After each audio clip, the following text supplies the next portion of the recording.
Mu moko 1300 y'uducurama tuba ku isi, dutatu twonyine nitwo tumeze gutya. Uducurama dutunzwe no kunywa amaraso y'abantu cyangwa se y'inyamaswa runaka.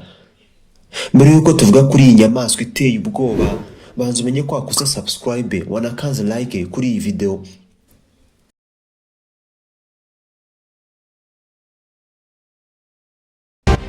Desmodus rotundus, Diphyla equidata, Diamus yungi.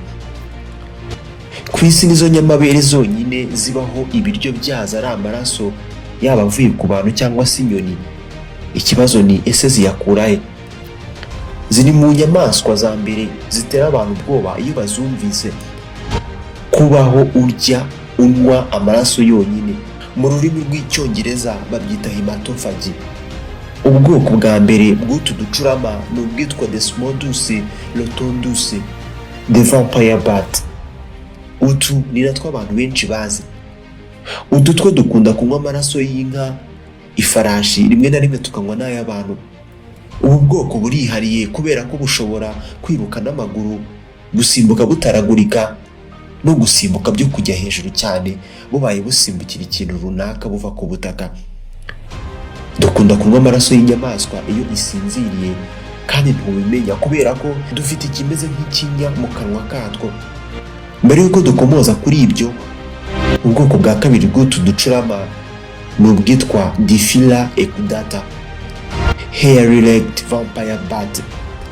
Utu two tugira ubwoya ku maguru.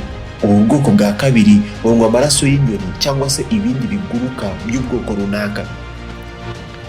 Dukunda kubaho twonyine kandi tukagira mu maso hato ariko hagaye.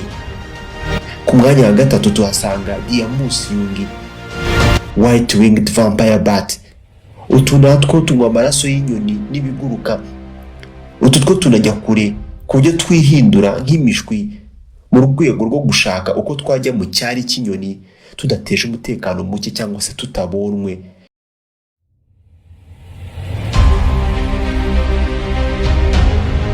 Ntabwo ari uducurama gusa, ahubwo dufite imbaraga zidasanzwe. Ntabwo tunywa amaraso nk'uko wayanywera mu muheha. Turi mu mwenge mu ruhu rw'inyamaswa cyangwa se umuntu, ubundi tugakora ibyitwa rape. Ibi turaza kubisobanura neza, ariko mbere y'ibyo, imibiri yatwo iremwe mu buryo butangaje, ndetse wagira ngo Imana ijya kuturema yabikoranye ubuhanga abayenjeniyeri bo ku isi badasanzwe badafite. Ahagana ku mazuru yatwo tuhagira ibyumviro by'ubushyuhe, heat sensors, icyitwa nerve pits. Utu twumviro nitwo dutuma tubasha kubona amaraso atembera mu mubiri w'inyamaswa runaka byoroshye dukoresheje ubushyuhe. Ni nka kumwe ibyuma byo ku mupaka bikora iyo biri gusuzuma abantu Ebola.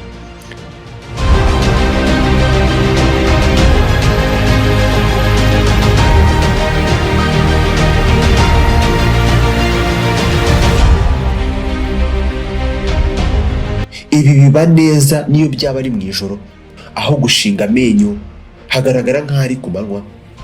Amacandwe yatwo ubusanzwe bayita draculine. Ni amacandwe abamo icyo twakwita nk'ikinya, kandi akabamo umusemburo utuma amaraso yawe atavura cyangwa se inyamaswa atavura igihe tunywa amaraso y'inyamaswa runaka. Ni uducurama dukora ibyananiye abantu: urukundo, gukundana. Niba agacurama kamwe kabuze aho gakura amaraso yo kunywa, ntabwo kazicwa n'inzara. Kagenzi kako kazakora ibizwi nko kuza tubona mu nka, kuriya igarura ibyo yariye, nako nuko kagarura amaraso yako kanyoye mu kanwa, ubundi kagaha kagenzi kako mu kanwa nyine, ubundi bugasangira nk'ubucurama nyine.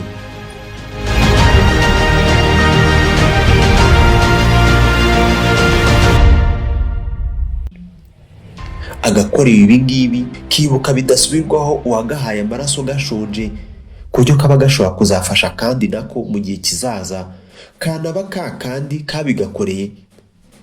Ku bantu iyi nkuru ni inkuru ibatera ubwoba, kubera ko utu ducurama turya mu ijoro. Aha niho haturutse inkuru y'ibiremwa byiba ubuzima abantu mu ijoro iyo dusinziriye mu nkuru z'abantu. Uko tukunywa amaraso tuba dushobora no kugutera indwara nk'ibisazi by'imbwa.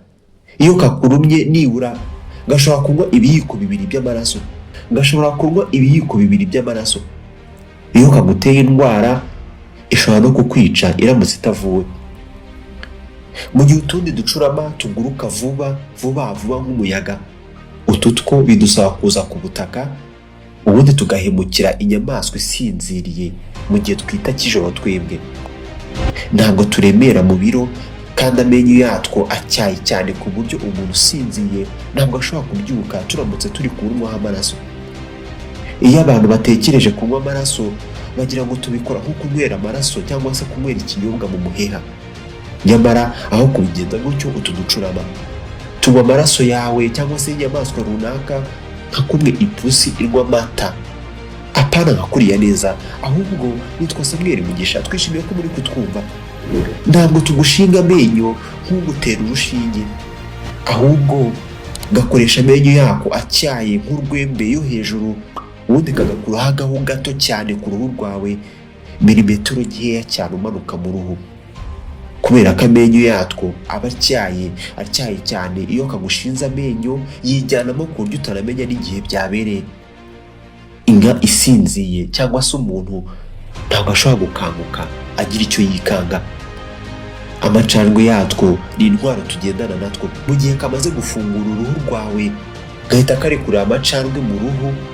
Nk'uko nabivuze kare, aya macandwe bayita draculine. Ntashobora gutuma amaraso yawe avurana na gato, kuko mu busanzwe amaraso yawe cyangwa se ya muntu cyangwa se inyamaswa runaka ahita avura iyo ivuye igikomere, nk'uburyo bwo kuyirinda gukomeza kuva nyine. Niba amaraso atavura rero, iki gihe haba hasigaye kunywa. Aho gushinga umunwa watwo mu ruhu rwawe ngo tunywe, agacurama gafata ururimi rwako kakarurambika ku maraso ari kunyara. Ubundi ako kanya imyenge igaragara mu mpande y'ururimi cyangwa se z'ururimi rwako igakora akazi. Iyi myenge ikora nka moteri ipompa amaraso iyavana muri wowe iyajyana mu gacurama. Ururimi rupompa amaraso nka kumwe urambika isume mu mazi, amazi ahita yisanga hejuru cyane y'isume. Tureba akanya gato mu ruhu gusa, ubundi mu byishimo byinshi amaraso yawe akavomwa muri wowe. Uducurama ubwatwo ni duto. Kunywa amaraso bishobora kudutwara iminota 20 kuri 30. Ibiyiko 2 by'amaraso.